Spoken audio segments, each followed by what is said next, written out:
Good morning all of you my students and you are welcome on my channel English Literature Academy। और जैसा कि आप जानते हैं कि मैं प्रोफेसर फरहत परवीन आपको प्रिपरेशन करा रही हूँ। अगर आपने इंग्लिश लिटरेचर से फॉर्म फिल किया है तो आपके लिए मेरा ये चैनल इंग्लिश लिटरेचर अकेडमी और प्लस इसकी वीडियो बहुत ज़्यादा हेल्पफुल है। आप चाहें तो मेरे प्लेलिस्ट में जाकर के भी चेकआउट कर सकते हैं। इसी के साथ में अब बात आती है कि मैंने अपनी प्रीवियस वीडियो में आपके साथ डिस्कशन किया था चौसर टू शेक्सपियर तक के जितने भी राइटर्स थे and most important there works, ये मैं डिस्कशन आपके साथ कर चुकी हूँ अपनी प्रीवियस वीडियो में। चाहे तो आप प्लेलिस्ट में जाकर के चौसर टू शेक्सपियर दो उसमें ये वीडियो पड़ी हुई है, क्योंकि एक वीडियो में कवर नहीं हो पाए थे सारे राइटर, इसलिए मुझे दो वीडियो बनानी पड़ी थी और मैंने दोनों वीडियो में उनको कवर कर दिया है, उनका मोस्ट इम्पॉर्टेंट वर्क कवर कर दिया है। इसी के साथ आज अगर हम बात करें तो अब हम उससे थोड़ा आगे चलते हैं, मतलब Jacobean period to Restoration period. आज हम बात करेंगे जैकोबिन टू रेस्टोरेशन पीरियड और इसमें कौन कौन से मोस्ट इम्पॉर्टेंट राइटर है, उनका क्रोनोलॉजिकल ऑर्डर क्या है और उनका जो मोस्ट इम्पॉर्टेंट वर्क है वो क्या है, ये हमें देखना है। ठीक है, हाँ तो चलिए हम बात कर रहे थे कि हम बात करेंगे आज अपने Jacobean period to Restoration period. हम जो बात करने वाले हैं Jacobean period to Restoration period की, तो ये पीरियड अगर हम इसकी बात करें कि ये रहा किस ईयर में, तो इसका माना जाता है कि 1600 टू 1700 के बीच में ये पीरियड था। 1600 to 1700 period is called the Jacobean to Restoration period. इसको ये भी कहा जाता है और ऐसा जाना जाता है कि ये 1600 से 1700 के बीच में जैकोबिन एंड रेस्टोरेशन पीरियड का दौर था। अब इसमें कौन कौन से राइटर्स थे, अब हमें इनको थोड़ा सा डिस्कस करना है और प्लस जो मोस्ट इम्पॉर्टेंट इनका वर्क है उसे डिस्कस करना है अपनी इस वीडियो में। तो बने रहिए, बिना स्किप किए पूरा वीडियो देखिए। आज की वीडियो बहुत ज़्यादा हेल्पफुल है आपके लिए जो बच्चे नेट की प्रिपरेशन कर रहे हैं इंग्लिश लिटरेचर से। चलिए इसमें देखते हैं हम सबसे पहले first of all Ben Jonson. Ben Jonson का टाइम पीरियड था 1573 टू 1637। मैंने कहा ना कि क्रोनोलॉजिकल ऑर्डर भी आपको इसमें देखने को मिलेगा कि ये राइटर हमारा कब से कब तक रहा और इसका पीरियड जो रहा वो कितना था, प्लस उसका कौन सा वर्क है, ये हमें देखना है। बेन जॉनसन का जो पीरियड रहा 1573 से 1637, जाहिर सी बात है जैकोबिन टू रेस्टोरेशन पीरियड के बीच में ही आ गए ये। Every man in his humour first of all इनका मोस्ट इंपॉर्टेंट वर्क है। सेकंड इज द, अब ये भी मैं बता दूं जो बच्चे आज मेरे नए इस चैनल पर जुड़े हैं तो वो इस चीज़ को समझ लें कि मैं प्लस प्लस करके सेकंड जो मेरा अपना वो होता है, मतलब जो कंटेंट होता है सेकंड, उसे मैं ऐड करती हूँ। ठीक है, तो प्लस का मतलब होता है कि इनका ये भी वर्क है, ये भी वर्क है, प्लस ये भी वर्क है। जैसे हम बोलने में लाते हैं ना, वैसे मैं यहाँ पर लिखने में प्लस प्लस करके यहाँ पर मेंशन करती हूँ। तो आप इस चीज़ को थोड़ा सा इनिशियल वर्ड में समझिएगा, क्योंकि बोर्ड पे ज़्यादा स्पेस ना होने की वजह से मैं इसी तरह करके समझाती हूँ और इससे बच्चे बहुत अच्छे समझ भी लेते हैं और प्लस मेरा काम हो जाता है कम जगह में ही। चलिए देखते हैं। Ben Jonson period is the 1573 and 1637। Every man in his humour first of all work, second work every man out of his humour and the third word Cynthia's Revels third word, and the next the poetaster and the next the silent woman, आपको दिख रहा होगा, and next the silent woman and plus Walpole and the alchemist plus Bartholomew Fair Sejanus Tra, ये आपको देखना है। अब ये जो ट्रा लिखा है इसे आपको समझना है। ठीक है, कहाँ पर आ गए हम, ये रहा सेजनस ट्रा का मतलब है ट्रेजेडी। ठीक है, इसे समझिएगा, ये ट्रेजेडी का इंडिकेशन है, बल्कि मैं लिख देती हूँ जी भी साथ में ताकि आपको क्लियर हो जाए। ट्रेजेडी है भाई ये। ठीक है, तो क्या है ये, सेजनस इनकी ट्रेजेडी थी और कैटलीना इनकी ट्रेजेडी थी। दो मोस्ट इंपॉर्टेंट ट्रेजेडी है, इनको भी ध्यान रखिएगा, बेन जॉनसन की हैं और ये दो बहुत ही ग्रेट ट्रेजेडीज में इनको काउंट किया जाता है। इस तरह से आप करेंगे। दो मोस्ट इंपॉर्टेंट ट्रेजेडी कौन सी है, सेजनस ट्रेजेडी है एंड कैटलीना ट्रेजेडी है। बाकी जो इनका मोस्ट इंपॉर्टेंट वर्क है वो मैंने आपको बता दिया है। Every man in his humour, every man out of his humour, Cynthia's revels, next the poetaster and the next the silent women, the next Walpole and the alchemist plus Bartholomew Fair और Sejanus and the Catilina, there was the tragedies। ये इनकी tragedies थी और इसको आप ध्यान से देखिएगा कि ये ट्रेजेडीज़ इनकी मोस्ट इम्पॉर्टेंट हैं। और इनका वर्क मोस्ट इंपॉर्टेंट जो भी था वो मैंने यहाँ पे मेंशन कर दिया है। इस तरह करके आप अपनी प्रिपरेशन को कंप्लीट करिए। नेक्स्ट आता है आपके पास बियोमेंट एंड फ्लेचर। बियोमेंट फ्लेचर का जो टाइम पीरियड है 1564 1616 तो रहा हमारा बियोमेंट का, और 1579 1625 में फ्लेचर थे। ये दोनों अलग अलग राइटर हैं, लेकिन इनका जो वर्क है वो एक साथ काउंट होता है, क्योंकि इन्होंने कहीं ना कहीं मतलब कोऑपरेशन करके वर्क को किया था, इसलिए इसको देखा जाता है एक ही नज़र में। बियोमेंट एंड फ्लेचर ने जो लिखा the faithful shepherds, Philaster plus the maid's tragedy. The faithful shepherds के बाद यहाँ पर ये फ्लॉस्टर जो है नेक्स्ट वर्क है, प्लस कर दीजिए इसको, plus Philaster plus the maid's tragedy. 3 works most important of the Beaumont and Fletcher. इस बात को ध्यान रखिएगा, इनके 3 वर्क है जो मोस्ट इंपॉर्टेंट है, जिन पे आपको फोकस करना है। बाकी जो आपने पढ़ा है वो बहुत अच्छी बात है, लेकिन अब रिवीजन टाइम है, तो रिवीजन में आपको क्या पढ़ना है मैं सिर्फ उसे आपको बता रही हूँ। नेक्स्ट आता है आपका नंबर 3, थॉमस डिकर। थॉमस डिकर आए हमारे 1570 से 1632। ठीक है, ये किसका पीरियड है? ये थॉमस डिकर का पीरियड है। एंड इनका जो वर्क है, work is the shoemaker's holiday, old फॉर्चुनेट्स। ये ध्यान रखिएगा, all फॉर्चुनेट्स and the shoemaker's holiday. Shoe makers holiday plus second word is the old फॉर्चुनेट्स। फॉर्चुनेट्स की स्पेलिंग थोड़ा देखिएगा, उसी टाइम के हिसाब से लिखी हुई है। ठीक है, तो हालांकि इसमें कोई फ़र्क नहीं पड़ता, बस आपको वर्क याद होना चाहिए फॉर्चुनेट्स, वहाँ आपको स्पेलिंग तो लिखनी है नहीं, लेकिन फिर भी ध्यान दीजिएगा इस चीज़ पर। The shoemaker's holiday and the next work is the all fortunate work was the Thomas Dekker. ठीक है, नंबर 4 आता है थॉमस हैवुड। थॉमस हैवुड भी मोस्ट इंपॉर्टेंट राइटर हैं हमारे यहाँ UGC NTA नेट में अगर हम देखें तो। थॉमस हैवुड 1575 टू 1641, इनका जो वर्क है a woman killed with kindness, most important work, a woman killed with kindness, the fair maid of the west, the fair maid of the west. मेरा ये जो मैंने आपको बताया है, अगर आप चाहें तो आप भी इसी तरह से अपने नोट्स प्रिपेयर कर सकते हैं रिवीजन के। अगर आप समझ ही रहे हैं कि अब बहुत ज़्यादा टाइम नहीं है, और मैं भी इसी पर्सपेक्टिव में, रिवीजन के पर्सपेक्टिव में ही आपको प्रिपरेशन भी करा रही हूँ, तो अगर आप चाहें मेरे साथ ही राइट डाउन कर लीजिए, या फिर इसका सबसे बेस्ट तरीका ये है कि बाद में स्क्रीनशॉट ले लिया करिए। ठीक है, हैवुड की 1575 से 1641। चलिए अब देखते हैं नीचे हमारे राइटर क्या हैं। नेक्स्ट नंबर 5 पर Thomas Middleton. Thomas Middleton time period was the 1570 1627। ठीक है, 1517 to the 1627 was the period was the Thomas Middleton. ये पीरियड किसका था? थॉमस मिडलटन का था। आप इस तरह समझेंगे। इनका वर्क अगर हम देखें तो a trick to catch the old one, a trick to catch the old one, plus मतलब नेक्स्ट वर्क स्टार्ट हो गया प्लस के बाद, the roaring girl, most important work, the changeling, plus women beware women, women beware women, plus a fair quarrel. ये इनका work है जो कि मोस्ट इंपॉर्टेंट है, जिसके ऊपर क्वेश्चन बेस्ड होते हैं UGC NTA नेट में, और इसी से ज़्यादातर पूछा जाता है। इस तरह का अगर आप नोट्स बनाते हैं तो उससे आपके कवर हो जाते हैं जो क्रोनोलॉजिकल ऑर्डर के हमारे क्वेश्चंस आते हैं, प्लस एक तो वो कवर हो जाएंगे, दूसरे जो मैचिंग टाइप आते हैं वो कवर हो जाते हैं। और जब ये पूछ लिया जाता है कि who was the writer of this work, तो आपके इस तरह के क्वेश्चंस भी काफ़ी हद तक कवर हो जाते हैं। तो ऐसा रिविज़न करना हमारे लिए बहुत ज़रूरी हो जाता है। चलिए नेक्स्ट देखते हैं John Webster.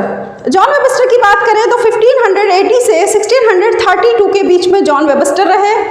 The time period was the of John Webster and the work is the white devil and the duchess of Malfi. Duchess of Malfi was the most important work. अगर हम देखें तो बहुत ही most important work था ये इनका, duchess of मल्फी। अगर आपके पास टाइम हो तो इसको जो है एक बार देख लीजिएगा और इसे पढ़ के जाइएगा, इसके कैरेक्टर वगैरह भी ठीक है पूछा जाता है। तो जॉन वेबस्टर का वर्क क्या है? The white devil and the duchess of Malfi, ये आपको क्लियर हो गया। जॉन फोर्ड की बात करते हैं, नेक्स्ट नंबर 7 पर है John Ford 1586 to 1640। 1586 to 1640 time period was the of John Ford. Work was the broken heart, the pity she is a whore and place Perkin war back। देखिए पूरा एक ही है, Perkin war back, ये छोटा सा नजर आ रहा होगा ना, बैक है ये BEC के, इसको समझिएगा। फर्स्ट ऑफ ऑल वर्क इनका the broken heart, second work the pity she is a war and the third is the Perkin Warbeck. 3 most important work है जो मैंने आपके लिए यहाँ पर कंक्लूजन निकाल करके रखा है। ताकि आप इसको इसी तरह से प्रिपेयर करें। रिवीजन टाइम मैंने बार बार कहा है आपसे कि रिवीजन टाइम में तैयारी स्मार्ट वर्क के साथ होती है, हार्ड वर्क के साथ नहीं होती। ठीक है, चलिए नेक्स्ट आता है Philip Massinger. Philip Massinger 1583 1640, 1583 to 1643 the period was of Philip Messenger. Philip Messenger work was the Great Duke of Florence, the Great Duke of Florence plus the Virgin Martyr, the Maid of Honor and the next new way to pay all debts for work very important है। इनके जो ये 4 work मैंने आपको बताए हैं most important है, the great duke of Florence, the virgin martyr and the maid of honour. ठीक है, 4 वर्क ये बहुत ज़्यादा मोस्ट इंपॉर्टेंट है। First of all the great duke of Florence, second is the virgin of martyr, third is the maid of honour and the fourth is the new way to pay all debts. Is that clear? उम्मीद करती हूँ आपको बहुत अच्छे समझ आ रहा होगा, मेरी वीडियो आपके लिए बहुत ज़्यादा हेल्पफुल होने वाली है। ठीक है, तो आप इसी तरह से पूरी स्टडी करिए मेरे साथ, स्मार्ट वर्क करिए, ताकि आपका ये इस बार का नेट या JRF जो आप प्रिपेयर कर रहे हैं इंग्लिश लिटरेचर से, वो आपका क्वालिफाई हो जाए। ओके, चलिए नेक्स्ट देखते हैं। James Shirley. जेम्स शर्ली की बात करें अगर हम, तो इनका टाइम पीरियड रहा 1596 से 1666। 1596 से 1666 में इनका एक वर्क आता है हाइड पार्क। बस इनका मोस्ट इंपॉर्टेंट वर्क यही है, हाइड पार्क। आप इसी को देख लीजिए, वैसे ज़्यादा नहीं पूछा जाता इनके बारे में, इसलिए ज़्यादा इसमें टेंशन लेने की ज़रूरत भी नहीं है। ठीक है, जेम्स शर्ली के बारे में। अब बात आती है Bacon. Most important writer is the Bacon. Bacon का जो टाइम पीरियड है 1561 1625 was the time period of Bacon. Bacon work was the Instauratio magna plus novum organum. Number 3rd is the advancement of learning plus essays. आप तो जानते होंगे bacon के assess कितने मशहूर हैं कि हम BA से लेकर के और MA तक इनके एसेस को पढ़ते हैं और इनकी स्टडी करते हैं। ठीक है, तो बेकन के एस्से जो हैं और जो उनका वर्क है वो मोस्ट इम्पॉर्टेंट है। थोड़ा सा आप जो है उनके एस्से पर, बेकन पर ख़ास तौर से ध्यान दीजिएगा, क्योंकि बेकन के एस्से से कभी भी क्वेश्चन कुछ भी पूछ लिया जाता है, इसलिए इनका वर्क मोस्ट इम्पॉर्टेंट है। लेकिन फ़िलहाल जो वर्क मैंने यहाँ डिस्कस किया है उसे अगर हम बताएं तो मतलब बहुत ही ज़्यादा इस वर्क पे फोकस करिएगा। अगर आपने अभी तक आपके कुछ भी याद नहीं बेकन का वर्क, तो एटलीस्ट ये वर्क तो याद कर ही लीजिएगा कि हाँ ये इसमें से पूछा जा सकता है। तो बेकन का वर्क क्या है? बेकन 1561 से 1625 तक रहे। ठीक है, अब बात आती है जॉन डॉन की। Most important writer is the John Donne. John Donne 1572 से 1631 तक रहे। ठीक है, जॉन डॉन को आप जानते होंगे, मैंने मेटाफिजिकल पॉइंट का जो डिस्कशन किया था उसमें जॉन डॉन को हम मेटाफिजिकल पॉइंट के रूप में भी जानते हैं, और इनका डिस्कशन पूरा आप मेरी प्लेलिस्ट में जाकर चेकआउट कर सकते हैं। उसमें मैंने जॉन डॉन का जो मेटाफिजिकल पॉइंट हैं उनका पूरा डिस्कशन किया है कि वो मेटाफिजिकल पॉइंट क्यों हैं और उन्हें मेटाफिजिकल पॉइंट क्यों कहा गया, कौन कौन इसमें राइटर थे, किस तरह से उनको जो है मेटाफिजिकल की जो कैटेगरी थी उसमें रखा गया, ये सारी चीज़ें मैंने उसमें डिस्कस की हैं। तो आप प्लेलिस्ट में जाकर विजिट कर सकते हैं और मैंने ये वीडियो अपलोड कर दी है यूट्यूब पर। ठीक है, चलिए देखते हैं। जॉन डॉन 1572 से 1631 के बीच इनका टाइम पीरियड था। अब इनके क्या क्या वर्क हैं? सॉन्ग एंड सोनेट्स इन्होंने लिखे, सॉन्ग लिखे एंड सोनेट्स लिखे। बात आती है इनके सॉन्ग की, पहले सॉन्ग देख लेते हैं।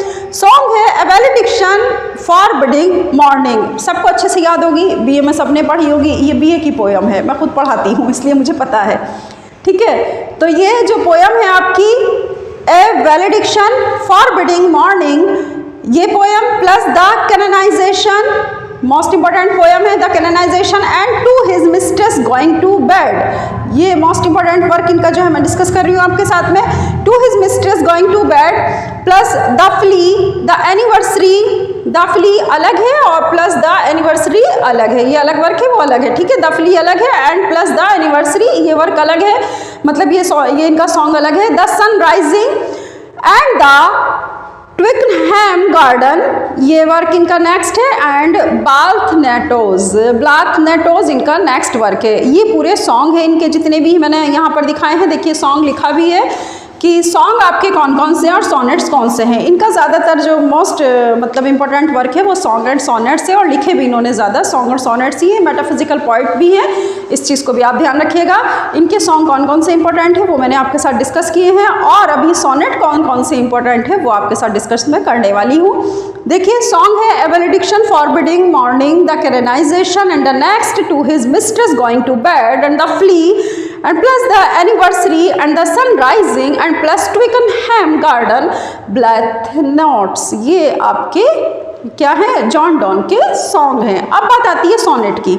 सोनेट उठा के देखिए, सोनेट्स में आता है at the round earth imagine corners, at the round earth imagine corners. First of all sonnet है ये इनका। Death be not proud, death be not proud. Work का नाम थोड़ा सा याद रखिएगा, बहुत अच्छा वर्क है इनका। और जो अगर देखें सोनेट है या सॉन्ग है तो उनके नाम बड़े अलग से हैं और बहुत अच्छे से हैं, तो ध्यान रखिए कि जॉन डॉन है, ठीक है।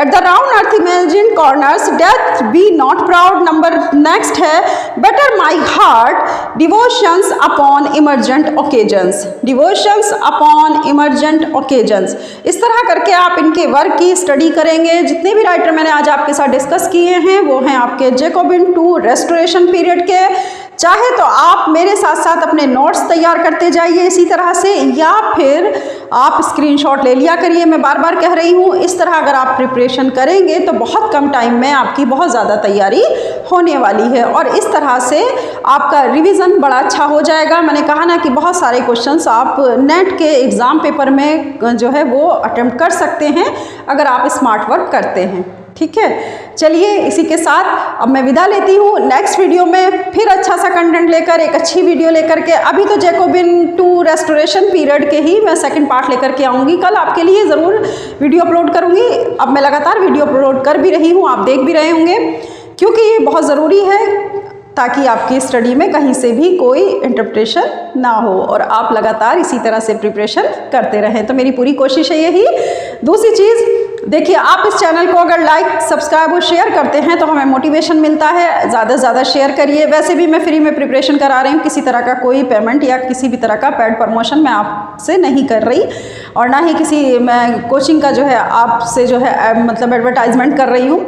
मेरा अपना खुद का चैनल है, मैं खुद से ही आपके लिए मेहनत करती हूँ और खुद से ही वीडियो अपलोड करती हूँ। तो आप इस चीज़ को समझिएगा कि आपको सिर्फ शेयर, लाइक और सब्सक्राइब करना है, या दूसरे जो बच्चे स्टडी कर रहे हैं उन तक इस वीडियो को पहुंचाना है, ताकि वो भी फ्री में प्रिपरेशन कर सके और एक अच्छी प्रिपरेशन उनकी हो सके। बस मेरा मकसद इतना ही है। अगर कुछ बच्चे इस चैनल के थ्रू प्रिपरेशन करते हैं और नेट क्वालिफाई करते हैं तो उन्हें खुद अंदाज़ा हो जाएगा कि इस चैनल और इन वीडियोस का कंटेंट कितना ज़्यादा मतलब वो अलग था दूसरों से और मोस्ट इम्पोर्टेंट था, ठीक है। अब इसके साथ ही मैं बस विदा लेती हूँ आपसे। नेक्स्ट वीडियो में फिर मिलेंगे। अपना ख्याल रखिएगा। ओके, अल्लाह हाफिज़।